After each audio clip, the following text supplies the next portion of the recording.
kita semua masih diberi kesehatan dan kesempatan untuk menghadiri acara penutupan posko penyelenggaraan transportasi laut Natal tahun 2021 dan tahun baru 2022.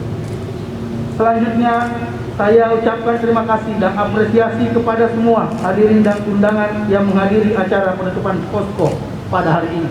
Pada kesempatan ini, izinkan saya selaku pribadi dan atas nama pimpinan Kepala Kantor KSOP Kelas 2 Palembang, Direktorat Jenderal Perhubungan Laut, Kementerian Perhubungan, mengucapkan selamat Hari Raya Natal 2021 serta Tahun Baru 2022. Pelaksanaan posko penyelenggaraan Natal dan Tahun Baru 2022 dengan ini saya nyatakan ditutup. Sekian dan terima kasih. Salam sehat. Wassalamualaikum warahmatullahi wabarakatuh. Om Santi, Santi, Santi Om. Namo Buddhaya. Salam kebajikan. Palembang, 10 Januari 2022, Kepala Kantor KSOP Kelas 2 Palembang, Letkol Mar Rianto.